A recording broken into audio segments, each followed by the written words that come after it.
എല്ലാവർക്കും സ്നേഹവന്ദനം.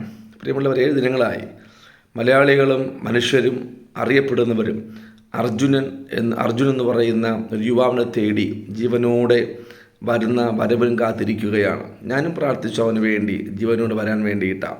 അവനെ കാത്തിരിക്കുന്ന മാതാവ്, സഹോദരങ്ങൾ, പ്രിയപ്പെട്ടവർ, തൻ്റെ കുഞ്ഞുങ്ങൾ, അതുപോലെ തന്നെ സ്നേഹിക്കുന്ന വാത്സല്യ സഹോദരങ്ങൾ, തന്നെ കണ്ടിട്ടില്ല എങ്കിലും കണ്ടതുപോലെ കൂടപ്പുറമായി സ്നേഹിക്കുന്ന ഞങ്ങളുടെ വാത്സല്യ പ്രിയപ്പെട്ട എല്ലാവരും അർജുനെ തേടി കാത്തിരിക്കുകയാണ്. സകല സംവിധാനങ്ങളും ഏകദേശം 80% സംവിധാനങ്ങളൊക്കെ ഇറക്കി പരിശോധിച്ചിട്ടും തന്നെ എവിടെയാണെന്നോ, തൻ്റെ വാഹനം എവിടെയാണെന്നോ, താൻ എവിടെയാണെന്നോ ഒരു അറിവുമില്ല. എല്ലാവരും എല്ലാ മലയാളികളും വളരെ ആകാംക്ഷയോടുകൂടെയാണ് തൻ്റെ വരവിനെയും കാത്തിരിക്കുന്നത്. പക്ഷേ അതിനിടെ മഴ പ്രതികൂലമായി ചാറുന്നുണ്ട്. അതിനിടയിലും തൻ്റെ ജീവനെ പോലും നോക്കാതെ അകപ്പെട്ടു പോയ ആ സഹോദരനെ പുറത്തു കൊണ്ടുവരാൻ വേണ്ടി പരിശ്രമിക്കുന്നുണ്ട്. എന്നാൽ എനിക്കിന്ന് കിട്ടിയ ദുഃഖവാർത്ത, ഞാൻ അർജുനൻ്റെ വാർത്ത ടി വിയിലൊക്കെയും നിറഞ്ഞു നിൽക്കുമ്പോൾ, അർജുനനെ തേടി ഒത്തിരി പേരിങ്ങനെ പ്രയത്നിക്കുമ്പോൾ, ഇതേ വിഷമത്തിൽ ഇതേ ദുഃഖത്തിൽ കഴിയുന്ന ഒരു മാതാവുണ്ട്, മോഹന എന്ന് പറയുന്ന മാതാവ്. തൻ്റെ മകനും അർജുൻ എന്ന് പറയുന്ന സഹോദരനെ പോലെ ലോറിയുമായി ഈ ഷിരൂരിൽ വന്നതാണ്. ഈ മണ്ണിനടിയിൽ അകപ്പെട്ടു പോയതാണ്.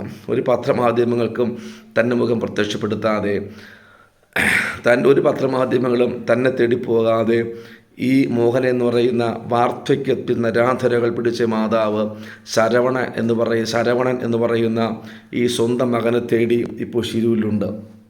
അറിയാമോ, അമ്മയ്ക്ക് ഏക ആശ്രയമായിരുന്ന, കുടുംബത്തിൽ അത്താണിയായിരുന്ന, എല്ലാവർക്കും തുണയായിരുന്ന തൻ്റെ വരവും കാത്തിരിക്കുന്ന മാതാവ് എല്ലാവരും അർജുനെ തേടി പരിശ്രമിക്കുമ്പോൾ ഈ മോഹന എന്ന് പറയുന്ന മാതാവും ഈ അർജുനൻ്റെ കണ്ടെത്തലിൽ തൻ്റെ മകനും ഉണ്ടാകും, തൻ്റെ മകനെ കാണാൻ പറ്റും എന്നുള്ള ആകാംക്ഷയോടുകൂടെ, എന്നുള്ള പ്രത്യാശയോടുകൂടെ, ആഗ്രഹത്തോടുകൂടെ ഈ മോഹന എന്ന് പറയുന്ന ആ മാതാവും തൻ്റെ പ്രിയപ്പെട്ട സഹോദരങ്ങളും തമിഴ്നാട്ടിൽ നിന്നുകൊണ്ട് ശിരൂരിൽ നിന്നും താമസമാക്കിയിരിക്കുകയാണ്.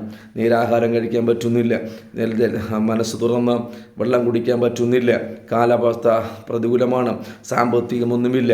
സാമ്പത്തികത്തിൽ കുറഞ്ഞ ആ മാതാവ് തൻ്റെ ഏക ആശ്രയമായ ആ മകനെ തേടി ഇന്ന് ശിരൂരിലുണ്ട്. പ്രിയമുള്ളവരെ, അർജുനന് വേണ്ടി പ്രാർത്ഥിക്കുന്നത് പോലെ, അർജുനന് വേണ്ടി ആകാംക്ഷയോടെ പ്രവർത്തിക്കുന്നത് പോലെ ഈ മോഹന എന്നൊരു മാതാവിൻ്റെ ഏക ആശ്രയമായ ഈ ശരവണന് വേണ്ടി നമുക്ക് പ്രാർത്ഥിക്കാമോ?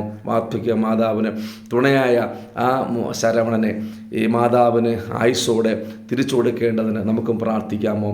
ഒന്നും അറിയില്ല, ആരോട് എന്ത് പറയണമെന്ന് അറിയില്ല. ഒരു കാര്യം മാത്രമേ ഈ വാർദ്ധക്യത്തിൽ മാതാവിനറിയാവൂ. ജോലി തേടിപ്പോയ മകനെ ശിരൂരിൽ മണ്ണിടിച്ചിൽ കാണാനില്ല. നമുക്ക് ആ സഹോദരന് വേണ്ടിയിട്ടും ഒന്ന് പ്രാർത്ഥിക്കാമോ?